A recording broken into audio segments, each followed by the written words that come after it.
नमस्कार दोस्तों। दिशा इराइज ऐप में आपका स्वागत है। आज हम फिर 10th क्लास का चैप्टर है 8वां, जीव जनन कैसे करते हैं या जीवों में जनन।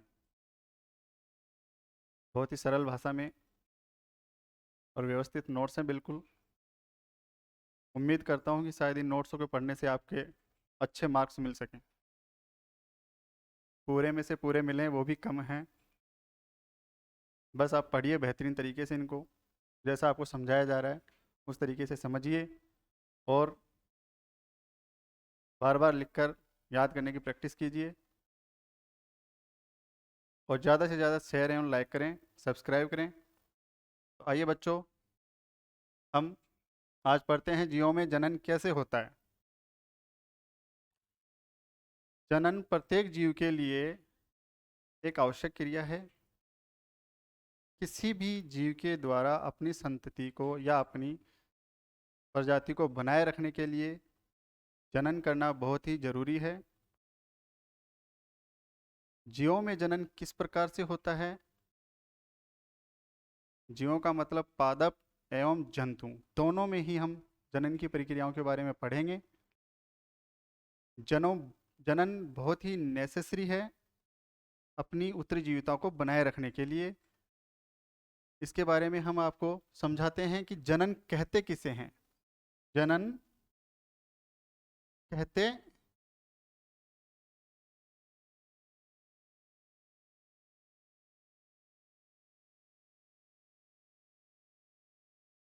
किसे हैं? जनन वह प्रक्रिया है जिसके द्वारा प्रत्येक जीव अपने समान नया जीव उत्पन्न करता है। जनन वह प्रक्रिया है जिसके द्वारा प्रत्येक जीव अपने समान नया जीव उत्पन्न करता है। यह पृथ्वी पर जीवन की निरंतरता को बनाए रखने के लिए बहुत जरूरी है। अगर जीवन को पृथ्वी पर कायम रखना है तो जनन बहुत जरूरी है। और जनन प्रक्रिया के अंदर प्रत्येक जीव अपने समान संतति उत्पन्न करता है। गाय से गाय के समान ही संतति उत्पन्न होती है, कोई दूसरा जीव उत्पन्न नहीं होता। मानव से मानव के समान ही संतति उत्पन्न होती है, कोई दूसरा जीव उत्पन्न नहीं होता। अगर होता है तो बहुत ही विवादास्पद स्थिति है, वरना प्रत्येक जीव अपने समान ही संतति उत्पन्न करता है। चाहे कोई भी जीव देख लीजिए, पौधों से भी उसी प्रकार, जंतुओं से भी उसी प्रकार। आम के बीज से आम ही बनेगा, अमरूद के बीज से अमरूद ही बनेगा। ये नहीं है कि अमरूद के बीज से हम पपीता बना लेंगे या गाय से हम भैंस का बच्चा प्राप्त कर लेंगे। ऐसा नहीं होता। प्रत्येक जीव अपने समान संतति उत्पन्न करता है। और पृथ्वी पर जीवन की निरंतरता बनाए रखने के लिए, पृथ्वी पर जीवन की निरंतरता बनाए रखने के लिए जनन बहुत आवश्यक है। कोशिका के केंद्रक में पाए जाने वाला, अब बात यह आती है कि प्रत्येक जीव अपने समान संतति उत्पन्न कैसे करता है। कोशिका के केंद्रक में, प्रत्येक जीव की कोशिका के केंद्रक में क्या पाया जाता है? डीएनए, गुणसूत्र के डीएनए, गुणसूत्र में डीएनए पाया जाता है। प्रत्येक जो कोशिका होती है उस कोशिका में पाए जाने वाले गुणसूत्र के डीएनए में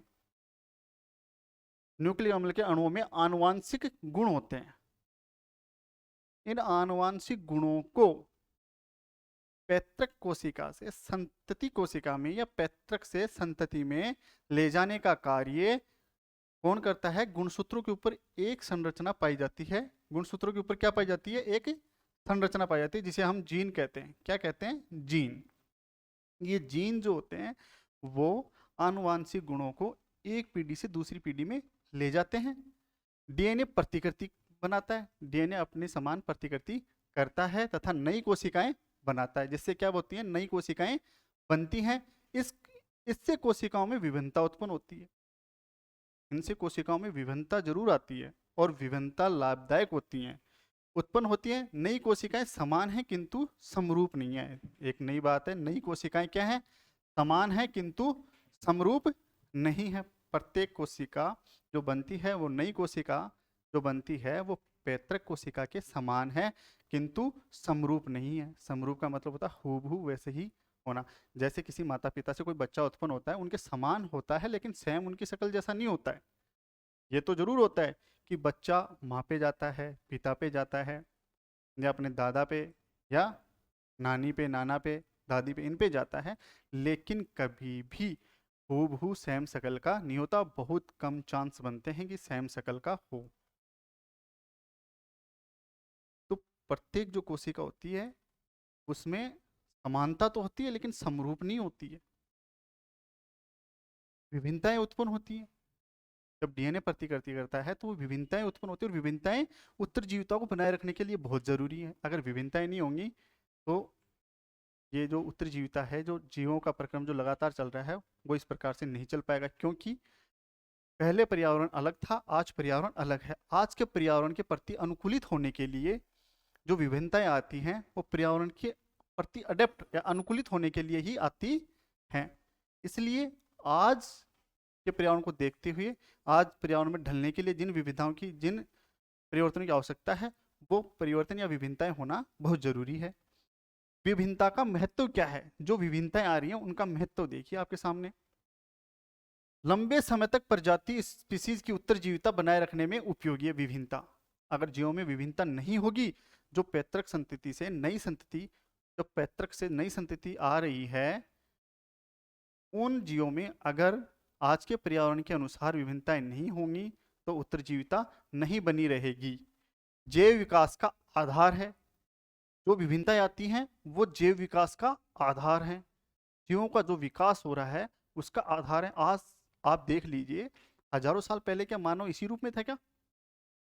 आपने इतिहास पढ़ा होगा मानव का कि पहले मानव के पूंछ हुआ करती थी, पूरे शरीर पे बाल हुआ करते थे, लेकिन धीरे धीरे पूंछ भी विलोपित हो गई, बाल नहीं रहे पूरे शरीर पे। तो परिवर्तन आए हैं। जिन चीज़ों की जरूरत नहीं थी पर्यावरण के अकॉर्डिंग, जिन चीज़ों की आवश्यकता नहीं थी, वो धीरे धीरे विलुप्त हो गई, और जो पर्यावरण के प्रति अनुकूलित हैं उन चीज़ों का धीरे धीरे विकास डेवलप होता गया। अगली बात हम देखते हैं बच्चों कि लैंगिक प्रजनन की विधियां। प्रत्येक जीव दो प्रकार से प्रजनन करता है। जीवों में दो प्रकार से प्रजनन होता है, लैंगिक एवं अलैंगिक। और एक कायिक प्रजनन पाया जाता है जो अलैंगिक प्रजनन, एकल जीव नए जीव उत्पन्न करता है। अलैंगिक प्रजनन के अंदर क्या होता है कि प्रत्येक एकल जीव, इसके अंदर एकल जीव होता है जो नए जीव उत्पन्न करता है। एकल जीव नए जीव उत्पन्न करता है। ध्यान रखना, एक डिफरेंस भी मिलेगा आपको लैंगिक प्रजनन एवं अलैंगिक प्रजनन के दौरान, कि एकल जीव नए जीव उत्पन्न करता है, नया जीव पैतृक जीव के समान या समरूप होता है। जो नया जीव बनता है वो पैतृक जीव के समान या समरूप होता है। समरूप भी हो सकता है, समान तो होगा ही होगा। युग्मक का निर्माण नहीं होता। इस अलैंगिक जनन के दौरान युग्मक का निर्माण नहीं होता। सतत गुणन के लिए, व्यापक वृद्धि के लिए, सतत गुणन के लिए यह बहुत ही उपयोगी माध्यम है। कौन सा? अलैंगिक प्रजनन। यह निम्न वर्ग के जीवों में अधिक पाया जाता है। कवक, शैवाल, इन जीवों के अंदर ये अधिक मात्रा में या अधिक उन्हीं में पाया जाता है। उच्च वर्ग के जंतुओं में यह लैंगिक प्रजनन, अलैंगिक प्रजनन नहीं पाया जाता। तो आपको समझ में आएगा अलैंगिक प्रजनन। अलैंगिक प्रजनन के अंदर सिर्फ एक ही जीव भाग लेता है। एकल जीव से ही नए जीव की उत्पत्ति होती है, और जो एकल जीव से नए जीव की उत्पत्ति होती है वह जीव पैतृक जीव के समान एवं समरूप होता है। युग्मक का निर्माण नहीं होता। इस क्रिया के अंदर क्या होता है? युग्मक का निर्माण नहीं होता। सतत गुणन के लिए यह बहुत उपयोगी माध्यम है। सतत गुणन के लिए यह बहुत ही उपयोगी माध्यम है। यह निम्न वर्ग के जीवों में अधिक पाया जाता है, जैसे शैवाल, कवक आदि में। अब आता है लैंगिक प्रजनन। लैंगिक प्रजनन के अंदर दो एकल जीव भाग लेते हैं। दो एकल जीव कौन? एक नर और एक मादा। जब नर एवं मादा मिलकर ही इसमें एक नए जीव का निर्माण करते हैं, नए जीव की उत्पत्ति होती है। नर युग्मक या मादा युग्मक, नर युग्मक या मादा युग्मक बनाते हैं। नर एवं मादा मिलकर क्या बनाते हैं? नर युग्मक या मादा युग्मक। या तो उनसे नर संतति उत्पन्न होगी या मादा संतति उत्पन्न होगी। नया जीव आनुवांशिक रूप से, नया जीव आनुवांशिक रूप से पैतृक जीवों के समान होता है। नया जीव जो होता है वो आनुवांशिक रूप से पैतृक जीवों के समान होता है, किंतु पैतृक जीवों के समरूप नहीं होता। समरूप का मतलब मैं आपको फिर बता रहा हूँ, समरूप का मतलब होता है सेम हूबहू उन्हीं के समान दिखना। तो ऐसा तो संभव नहीं हो सकता, और बहुत कम आपको ऐसे एग्जाम मिलेंगे, लाखों के, जिसे हम क्लोन भी कहते हैं, सेम हूबहू एक जैसे ही लगे। लेकिन नया जीव आनुवांशिक रूप से पैतृक जीवों के समान, आनुवांशिक रूप से वैसा ही होगा कि रंग वैसा हो सकता है, नाक वैसी हो सकती है, आंख कान, लेकिन कुछ डिफरेंस जरूर मिलेगा, मतलब समरूप नहीं होगा वो बिल्कुल। प्रजाति में विभिन्नताएं उत्पन्न करने में सहायक होता है। प्रजाति में जो जाति चल रही है, जो जाति की हम बात कर रहे हैं, उस जाति के अंदर विभिन्नताएं उत्पन्न करने में सहायक होता है, और विभिन्नताएं अपने लिए लाभदायक होती हैं। मैंने आपको बताया कि जो विभिन्नताएं आती हैं वो हमारे लिए लाभदायक होती हैं, तो प्रजाति में विभिन्नताएं उत्पन्न करने के लिए सहायक होता है। उच्च वर्ग के जीवों में पाया जाता है। ये किन में पाया जाता है? उच्च वर्ग के जीवों में पाया जाता है। यह उच्च वर्ग के जीवों में पाया जाता है। मानव, मनुष्य, गाय, भैंस, बकरी, इनमें पाया जाता है। तो आप समझ में आ गए लैंगिक प्रजनन एवं अलैंगिक प्रजनन में कोई अंतर पूछे वो भी आप बता सकते हो।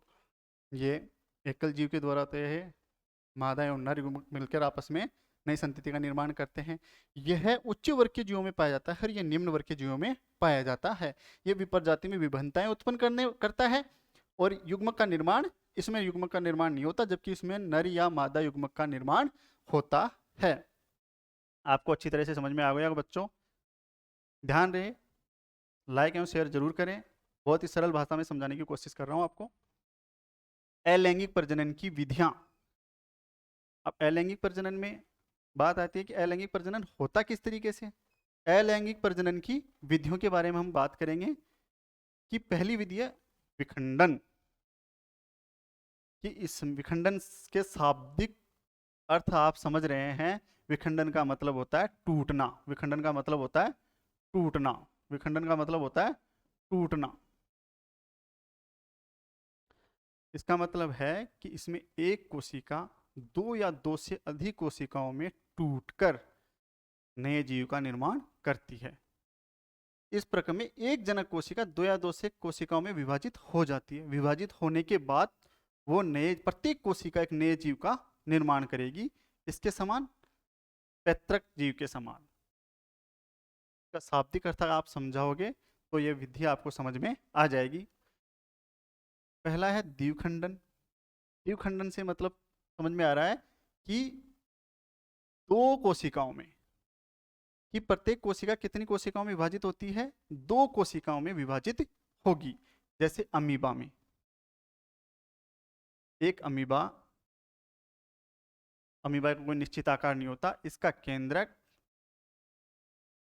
ये कितनी कोशिकाओं में धीरे धीरे धीरे धीरे ये चलता रहेगा, और इसका केंद्रक भी दो कोशिकाओं में बट जाएगा, और ये दो कोशिकाएं आपस में आगे आकर ये कोशिका विभाजित होकर नई कोशिका का निर्माण करेगा, जो बिल्कुल किसके समान होगा? पैतृक जीव के समान होगा। बहुखंडन। बहुखंडन से आप समझ रहे हैं, बहु मतलब बहुत सारे टुकड़े।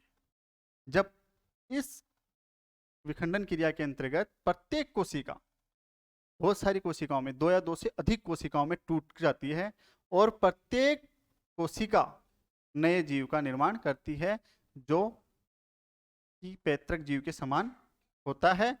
जैसे प्लाज्मोडियम में एक कोशिका बहुत सारे टुकड़ों में टूट जाती है, और प्रत्येक कोशिका नए जीव का निर्माण करती है। खंडन। इस प्रजनन विधि में सरल संरचना वाले बहुकोशी के जीव विकसित होते हैं। इस प्रजनन विधि में सरल संरचना वाले बहुकोशी के जीव विकसित होते हैं। विकसित होकर छोटे छोटे टुकड़ों में खंडित हो जाता है। छोटे छोटे टुकड़ों में खंडित हो जाता है। ये टुकड़े वृद्धि कर नए जीव में विकसित हो जाते हैं। जैसे स्पाइरोगायरा में, ये एक शैवाल है स्पाइरोगायरा। जिसमें इस प्रजनन विधि में सरल संरचना वाले बहुकोशिकीय, ये निम्न वर्गीय जीव हैं, सरल संरचना वाले बहुकोशिकीय जीव विकसित होकर छोटे छोटे टुकड़ों में खंडित हो जाते हैं, और ये टुकड़े, प्रत्येक टुकड़ा वृद्धि करेगा, प्रत्येक टुकड़ा वृद्धि करके नए जीव के, जो प्रत्येक टुकड़ा वृद्धि करेगा वो पैतृक जीव के समान संतति उत्पन्न करता है, पैतृक जीव के समान संतति, पैतृक जीव के समान संतति उत्पन्न करता है या उसके समान विकसित होता है। समझ में आ रहा है बच्चों कि अलैंगिक प्रजनन की विधियां, विखंडन और खंडन। पुनरुद्भवन, पुनरुद्भवन की क्षमता ऐसी क्षमता जिससे प्रत्येक टुकड़ा नए जीव में विकसित हो जाए, या कोई टुकड़ा टूट जाए तो जीव में ऐसी क्षमता हो जाती है, होती है कि वो पुनः उस अंग को विकसित कर लेता है, उसे पुनरुद्भवन कहते हैं। इस प्रक्रम में किसी कारणवश जब कोई जीव टुकड़ों में टूट जाता है, जब कोई जीव टुकड़ों में टूट जाता है, तब प्रत्येक टुकड़ा पैतृक जीव में विकसित हो जाता है, इसे कहते हैं पुनरुद्भवन। आपसे कोई पूछे पुनरुद्भवन किसे कहते हैं, पुनरुद्भवन की आप एक सुव्यवस्थित परिभाषा यही है कि जब किसी कारणवश कोई जीव टुकड़ों में टूट जाता है तो उसका प्रत्येक टुकड़ा एक नए जीव में विकसित हो जाता है, इस प्रक्रम को पुनरुद्भवन कहते हैं। किसमें पाया जाता है, प्लेनेरिया एवं हाइड्रा में, प्लेनेरिया एवं हाइड्रा में। हाइड्रा, ये प्लेनेरिया, ये हाइड्रा, इसका देखिए प्रत्येक, हाइड्रा का प्रत्येक, जैसे एक हाइड्रा के 3 टुकड़े, अब इसका प्रत्येक टुकड़ा, ये टुकड़ा भी पूरे हाइड्रा में पैतृक जीव के समान आपको दिख रहा है, जैसा ये दिख रहा था पूरा उसके समान विकसित हो गया, हो जाता है हाइड्रा। इसका ये नीचे वाला टुकड़ा देखिए, ये भी पूर्ण रूप से पूर्ण विकसित हाइड्रा में विकसित हो गया। इसी प्रकार से प्लेनेरिया में देखिए, प्लेनेरिया यहाँ से टुकड़ा हो गया, ये पूरे जीव में विकसित हो जाएगा, मध्य वाला भाग भी पूरे जीव में विकसित हो जाएगा, और पुच्छ वाला भाग भी नए जीव में विकसित हो जाएगा। छिपकली के अंदर भी पुनरुद्भवन की क्षमता पाई जाती है। अगर छिपकली की पूंछ टूट जाती है तो छिपकली में दोबारा से पूंछ का निर्माण हो जाता है, इसे पुनरुद्भवन की क्षमता कहते हैं। अपने शरीर में लीवर होता है, उसमें भी पुनरुद्भवन की क्षमता पाई जाती है। मुकुलन, अलैंगिक प्रजनन की विधियां बता रहा हूं मैं आपको। अलैंगिक प्रजनन के अंदर अगली विधि है मुकुलन। मुकुलन से आपका अर्थ समझ में आ रहा है कि मुकुलन हाइड्रा और यीस्ट में पाया जाता है। मुकुलन का मतलब होता है एक उभार, किसी जीव के ऊपर एक उभार बनता है, किसी जीव के ऊपर एक उभार बनता है, जैसे ये हाइड्रा है, हाइड्रा के अंदर इस प्रकार से एक उभार बनेगा, हाइड्रा के अंदर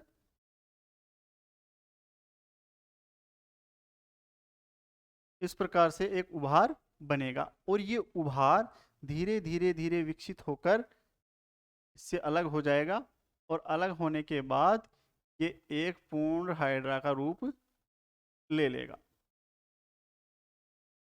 ये एक पूर्ण हाइड्रा में विकसित हो जाएगा। इस उभार को क्या कहते हैं, मुकुल, इसको क्या कहते हैं, मुकुल। और इस मुकुल द्वारा एक पूर्ण पैतृक जीव का विकास होना क्या कहता है, मुकुलन, क्या कहलाता है, मुकुलन। मतलब ये विधि हो गई मुकुलन। तो अपन सीधा सीधा कहेंगे क्या, इस प्रक्रम में सजीव के, इस प्रक्रम में सजीव के शरीर पर एक उभार उत्पन्न होता है, इस उभार को क्या कहते हैं, मुकुल, जिसे मुकुल कहते हैं, जिसे मुकुल कहते हैं। यह मुकुल पहले नन्हे नन्हे फिर पूर्ण जीव में विकसित हो जाता है, पहले धीरे धीरे विकास करता है और फिर पूर्ण पैतृक जीव में विकसित हो जाता है तथा जनक से अलग हो जाते हैं। ये जनक से अलग होकर एक पूर्ण जीव का निर्माण करता है। उदाहरण हाइड्रा एवं यीस्ट में, यीस्ट में किण्वन क्रिया के द्वारा असंख्य यीस्ट जीवाणु बनते हैं। आगे देखिए बच्चों, यह हाइड्रा में मुकुलन क्रिया के द्वारा आपको मुकुल का बनना दिखाया जा रहा है। इसमें ये मुकुल पैतृक जीव से अलग होकर एक पूर्ण जीव का विकास करता है। इस प्रक्रम को मुकुलन विधि कहते हैं। अब आता कायिक प्रवर्धन। कायिक शब्द से तात्पर्य है कि पौधे को बीज को छोड़कर, पौधे के बीज को छोड़कर पौधे के अन्य किसी भाग से नए पौधे का निर्माण होना। बीज को छोड़कर, बीज के अतिरिक्त पौधे के अन्य किसी भाग से नए पौधे का निर्माण होना कायिक प्रवर्धन कहलाता है या कायिक जनन कहलाता है। कुछ पौधे नए पौधे का निर्माण उसके कायिक भाग जैसे जड़, बीज नहीं आएगा इसमें, जैसे जड़, तना, पत्तियां आदि से होता है। से नए पौधे का निर्माण होता है, इसे कायिक प्रवर्धन कहते हैं। बीजाणु समासन या बीजाणु धानी। कुछ जीवों के जंतुओं के सिरे पर बीजाणु जनन, ये कहते हैं हम बीजाणु जनन। कुछ जीवों के जंतुओं के सिरे पर बीजाणु धानी बनती है। कुछ ही जीवों के जंतुओं के सिरे पर बनती है ये, जिसमें बीजाणु होते हैं। बीजाणु धानी बनती है तो सीधी सी बात है ये बीजाणु धानी है, और इसमें क्या होते हैं, बीजाणु होते हैं। तो प्रतिकूल परिस्थितियों के अंदर वृद्धि करते हैं।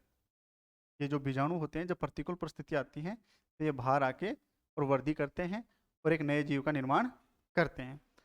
जिसमें बीजाणु होते हैं, बीजाणु की संरचना गोल होती है। संरचना कैसी होती है, गोल, जो एक मोटी झिल्ली से रक्षित होते हैं। अनुकूल परिस्थितियों मिलने पर जब इनके अकॉर्डिंग, जब इनकी वृद्धि करने के लिए उत्तम वातावरण होता है, तब ये वृद्धि करते हैं और नए जीव का निर्माण करते हैं। तो आपको समझ में आएगा बच्चों कि मुकुलन, कायिक प्रवर्धन, बीजाणु जनन। आगे हम पढ़ते हैं प्राकृतिक विधियां। कुछ प्राकृतिक विधियां इस प्रकार से हैं। तने द्वारा, तने के द्वारा भी एक नए पौधे का निर्माण होता है। तना जैसे आलू, आलू क्या है, तना है। अदरक क्या है, तना है। तो हम आलू को काटकर या एक आलू को भूमि में उगाते हैं, मिट्टी में दबाकर रख देते हैं, तो आप देखेंगे कुछ समय पश्चात, मतलब जब उनके अनुकूल परिस्थितियां आएंगी, तब वो एक नए पौधे के रूप में विकसित हो जाते हैं। तो इसका कहने का मतलब है कि तने द्वारा नए पौधे का निर्माण करना। तो उसका उदाहरण है अदरक और आलू। आपसे कोई पूछे आलू क्या है, तो आप कहोगे तना, फल नहीं है। अदरक क्या है, तना। जड़ द्वारा टहलिया, शकरकंद। टहलिया और शकरकंद, शकरकंद आपने खाई होगी, आलू की जैसी आती है लेकिन मीठी होती है। आलू या अदरक की तरह टेढ़ी मेढ़ी सी, मीठी होती खाने में। वो क्या है, जड़ है। उसको हम अगर मिट्टी में उगा देंगे या बोएंगे, तो उससे एक नया पौधा विकसित हो जाएगा, जिससे हम शकरकंद प्राप्त कर सकते हैं। पत्तियों द्वारा, पत्तियों के द्वारा भी नए पौधे का निर्माण होता है। जैसे ब्रायोफिलम है एक पौधा, उसकी पत्तियों के ऊपर कलिकाएं पाई जाती हैं। ब्रायोफिलम की पौधे पर क्या पाई जाती हैं, कलिकाएं। जैसे इसका ये इधर कलिकाएं पाई जाएंगी, क्या पाई जाती हैं, कलिकाएं। ये कलिकाएं गिर जाती हैं भूमि पर या जमीन पर गिर जाती हैं, तो एक नए पौधे के रूप में विकसित हो जाती है, एक नए पौधे के रूप में विकसित हो जाती हैं। अतः पत्तियों के द्वारा भी नए पौधे का निर्माण होता है। कृत्रिम विधियां, कुछ विधियां ऐसी होती हैं जिन्हें हम कृत्रिम मानव द्वारा तैयार की गई विधियां हैं, जिनसे हम नई पौधे उत्पन्न कर सकते हैं। रोपण, कौन सी विधि, रोपण। रोपण विधि द्वारा आम को उत्पन्न किया जा सकता है या आम के पौधे को लगाया जा सकता है। लेयरिंग चमेली, चमेली की जो पौधा होता है चमेली का, उसकी कर्तन मतलब उसकी टहनियों को काटकर और उनको लेयरिंग के रूप में लगाकर हम चमेली के नए पौधे को विकसित कर सकते हैं। कर्तन गुलाब, गुलाब का पौधा जो होता है, आपने देखा होगा बच्चों, एक गुलाब के पौधे के ऊपर कई रंगों के गुलाब आपको मिल जाएंगे। लाल कलर का गुलाब भी मिल जाएगा, पिंक कलर का भी मिल जाएगा, व्हाइट कलर का, एक ही गुलाब पर। तो ये किसके द्वारा हो पाता है? ये कृत्रिम विधि है, कर्तन विधि द्वारा। और इस विधि द्वारा क्या होता है बच्चों, जैसे गुलाब का जो पौधा होता है, जैसे रेड गुलाब है, ये क्या है? रेड गुलाब है। और इस रेड गुलाब के जब पौधे को व्हाइट गुलाब की कर्तन विधि से यहाँ इस व्हाइट गुलाब को लगा दिया, इसकी कलम कलम रोपण विधि ली हमने, और इसके ऊपर क्या हमने इसको यहाँ लगा के, और हमने इसको मिट्टी से एक सूती कपड़े के द्वारा बांध दिया। उस समय पश्चात आप देखेंगे बच्चों कि यहाँ पे जो खिलने वाला गुलाब का पुष्प है वो किस कलर का होगा? वाइट कलर का होगा। किस कलर का होगा? वाइट कलर का होगा। इसी प्रकार से हम इसी के ऊपर दूसरे कलर का पुष्प भी लगा सकते हैं। इसका मतलब क्या है? कृत्रिम विधियों के द्वारा कि पौधों में हम कायिक भाग से नए पौधे को विकसित कर सकते हैं। उत्तक संवर्धन। उत्तक संवर्धन इस विधि में शाखाओं के सिरे से कोशिकाएं लेकर उन्हें पोषक माध्यम में रखा जाता है। शाखाओं के सिरे से कोशिकाएं लेकर, जो टहनियां होती हैं उनके सिरे से कोशिकाएं लेकर उन्हें पोषक माध्यम में रखा जाता है। मतलब जो इनके प्रति अनुकूलित होता है, ऐसा माध्यम, रासायनिक माध्यम या हार्मोन्स माध्यम। ये कोशिकाएं गुणन या वृद्धि कर, ये कोशिकाएं जो हमने शाखाओं से जो सिरे से कोशिकाएं लेकर और उन्हें हम उनके अनुकूलित माध्यम में या हार्मोन्स में या रासायनिक पदार्थों के बीच में रखा जाता है, साथ रखा जाता है, तो ये कोशिकाएं गुणन या वृद्धि कर कोशिकाओं का एक गुच्छ बना लेती हैं। कोशिकाओं का एक गुच्छ बना लेती है और उस गुच्छ को कहते हैं कैलस। इससे क्या कहते हैं? कैलस कहते हैं। कैलस को हार्मोन में रखा जाता है। इसे किस में रखा जाता है? हार्मोन में रखा जाता है, जिससे उसमें विभेदन होकर नए पौधे का निर्माण होता है। और उसमें कैलस में क्या होगा? विभेदन होगा, विखंडन होगा और नए पौधे का निर्माण होगा, जिससे फिर मिट्टी में रोपित कर देते हैं। जिसे फिर मिट्टी में रोपित कर देते हैं। ऐसा कौन से पौधों में किया जाता है? आर्किड एवं सजावटी पौधों में। आर्किड एवं सजावटी पौधों में। ये बच्चों, ये बहुत ही उत्तम तकनीकी है, जिसके द्वारा बढ़ती हुई जो जनसंख्या है उसके लिए खाद्यान्न की पूर्ति करने के लिए भी ये तकनीक बहुत महत्वपूर्ण है। इस तकनीक के द्वारा बढ़ती हुई जनसंख्याओं को खाद्यान्न का उपलब्ध कराना एक आसान होता जा रहा है। नहीं तो एक विकट समस्या हो जाती है कि इस बढ़ती हुई जनसंख्या को खाद्यान्न किस तरीके से पहुंचाया जाए। इसलिए बहुत ही उन्नत तकनीकी है और बहुत कारगर सिद्ध होगी तकनीक। कायिक संवर्धन के लाभ। कायिक संवर्धन के लाभ लाभ थे तभी तो ऐसे ऐसे प्रयोग की हुए। बीज उत्पन्न ना करने वाले पौधे जैसे गुलाब, केला आदि के नए नए पौधे बना सकते हैं। कायिक संवर्धन से क्या? उत्तक संवर्धन से क्या हो रहा है? देखो, बीज उत्पन्न ना करने वाले पौधे जैसे केला, गुलाब आदि के नए नए पौधे बना सकते हैं। नए पौधे आनुवांशिक रूप से जनक के समान होते हैं। आनुवांशिक रूप से किसके समान होंगे? जनक के समान होंगे। बीज रहित फल उगाने में मदद मिलती है। बीज रहित फल उगाने में मदद मिलती है। इससे कायिक संवर्धन से क्या होता है? बीज रहित फल, जो केला, गुलाब का जो गुण होते हैं वो कौन से कायिक संवर्धन के द्वारा जो पौधे प्राप्त करेंगे उनमें भी वही गुण होंगे। दूसरा, बीज रहित फल उगाने में मदद मिलती है। मतलब इनका गुदा ज़्यादा होता है, बीज कम होगा।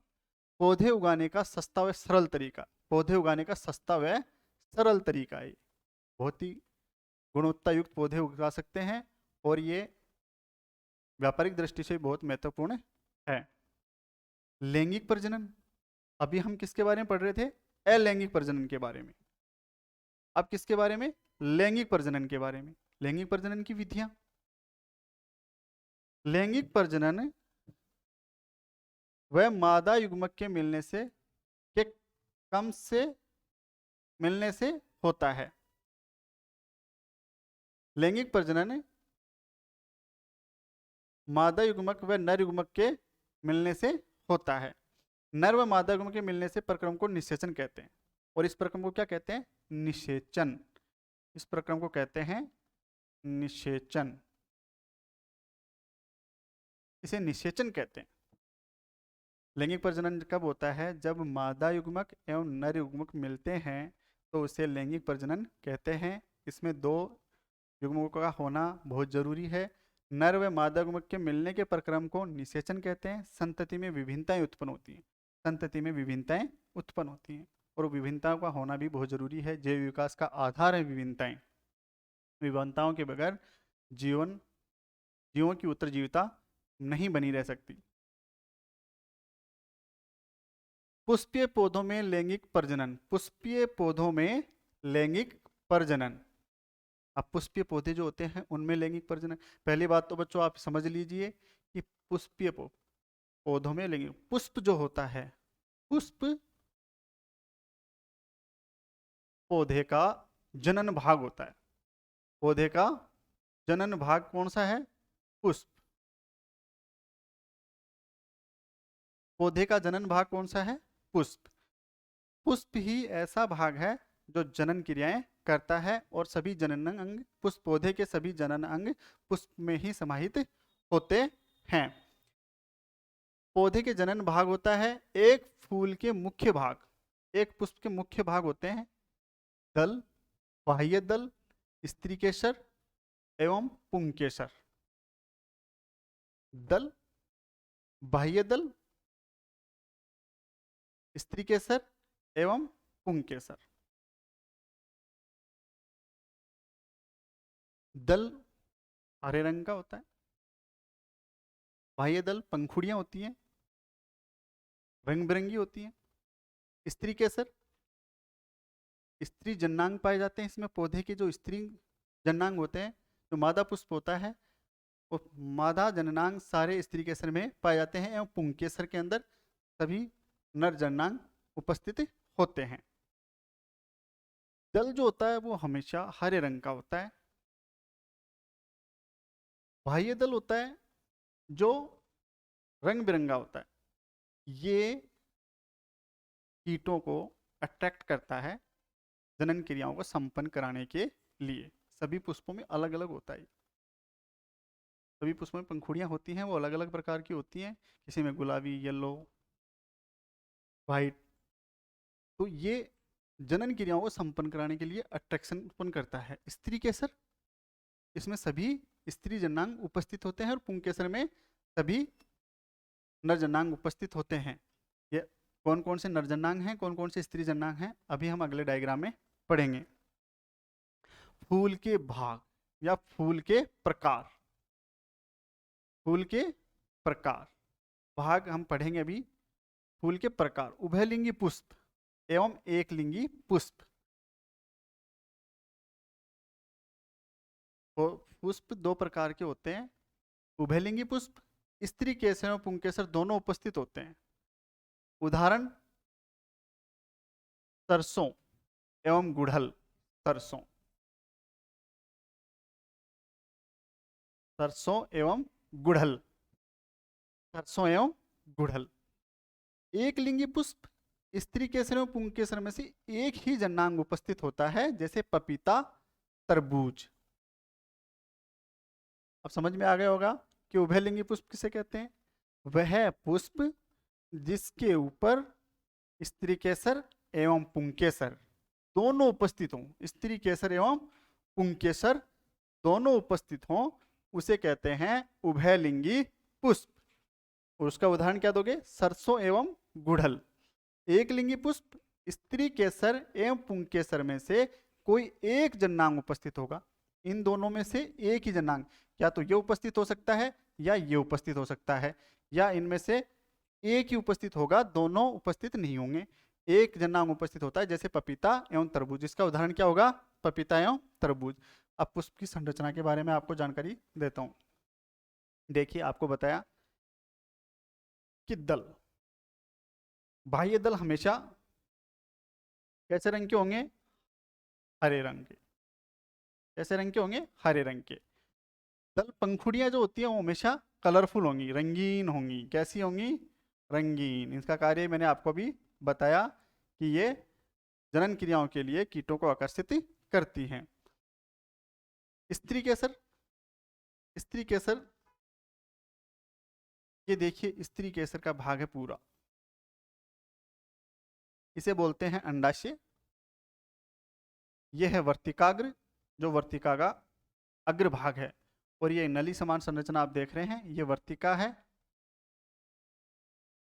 तीन भाग हो गए, वर्तिकाग्र, वर्तिका, अंडाशय। इसी प्रकार से पुंकेसर जो आप देख रहे हैं कि साइडों में आप, ये है तंतु, जो डंडी नुमा संरचना होती है इसको बोलते हैं तंतु। और जो इसके ऊपर देखिए ये ऐसी संरचनाएं बनी हुई हैं, इन संरचनाओं बोलते हैं प्रागकोश। क्या बोलते हैं इनको? प्राग कोश, जिसमें होते हैं प्राग कण। जिसमें कौन क्या होते हैं? प्राग कण। और ये प्राग कण जब वर्तिकाग्र पर गिरते हैं तभी निषेचन की क्रिया संपूर्ण होती है। तो उसके पश्चात ही नया एक बीज बनता है और वो बीज से नए पौधे का निर्माण होता है। पुंकेसर, प्रागकोश एवं तंतु मिलकर क्या बनाते हैं? पुंकेसर।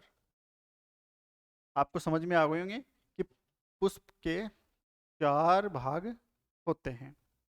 चारों भाग में दल, बाह्य दल, ये सहायक भाग होते हैं। ये दोनों क्या होते हैं? सहायक भाग, सहायक भाग होते हैं। और ये मुख्य भाग होते हैं, ये मुख्य भाग होते हैं, आवश्यक भाग होते हैं। ये आवश्यक भाग होते हैं या मुख्य भाग होते हैं। इनका होना बहुत जरूरी होता है। ये सब में मिले ना मिले, लेकिन ये जरूर सब में मिलेंगे और इन्हीं से ही जनन क्रियाएं संपन्न होती हैं। बीज निर्माण की प्रक्रिया। अब क्या आता है? बीज कैसे निर्माण होता है बीज का। हमने अभी आपको बताया कि जो जनन क्रिया के पौधे का जो जनन क्रिया होती है उसके अंदर स्त्री केसर एवं पुंकेसर, इन दोनों का बहुत महत्वपूर्ण रोल होता है, महत्वपूर्ण क्रिया होती है। और ये पौधे के मुख्य भाग या आवश्यक भाग होते हैं। प्राग कोश में उत्पन्न परागकण, प्राग कोश में उत्पन्न परागकण जब हवा, पानी या जंतु द्वारा सभी फूल के वर्तिकाग्र या दूसरे फूल, उसी फूल के वर्तिकाग्र या दूसरे फूल के वर्तिकाग्र पर स्थानांतरित होते हैं। कौन? परागकण। परागकणों के बिना निषेचन क्रिया संपन्न नहीं होगी, पर स्थानांतरित होते हैं। परागकण से एक नलिका विकसित होती है, पराग कण से एक नलिका विकसित होती है जो वर्तिकाग्र से होते हुए बीजांड तक पहुंचती है। कहां तक पहुंचती है? बीजांड तक पहुंचती है। जैसे आपको बताया अभी, ये देखो ये बीजांड तक पहुंच रही है, यहां तक।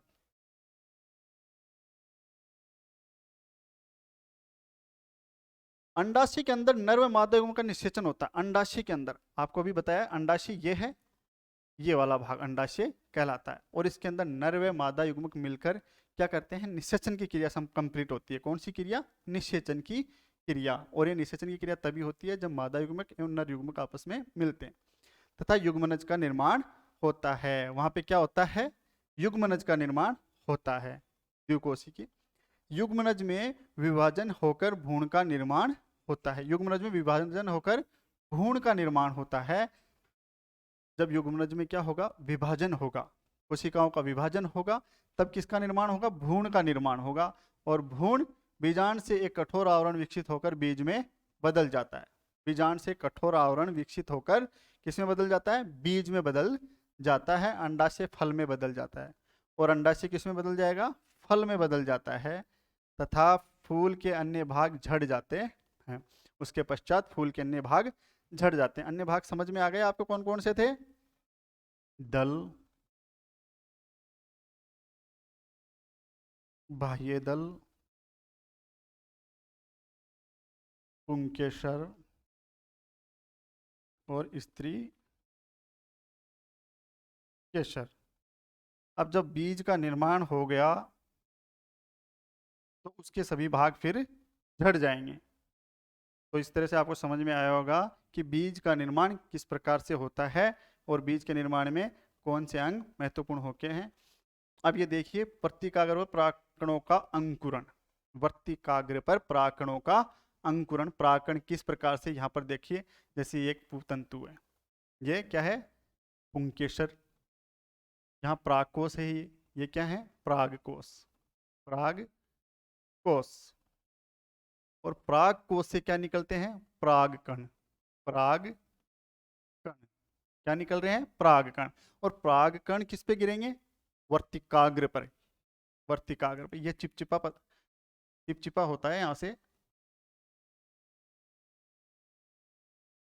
ये चिपचिपा माध्यम प्रदान करता है जिससे परागकण चिपक जाते हैं। अब यहाँ से चिपकने के पश्चात इस नलिका के द्वारा ये परागकण कहाँ आते हैं, अंडाशय के अंदर।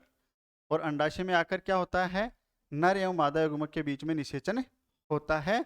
और उसके पश्चात क्या बनता है, युग्मनज बनता है। और युग्मनज में जब विभाजन होता है तब एक कठोर आवरण के द्वारा बीज का निर्माण हो जाता है और अंडाशय फल में बदल जाता है। तो ये समझ में आया होगा बच्चों, आज का चैप्टर इतना ही था।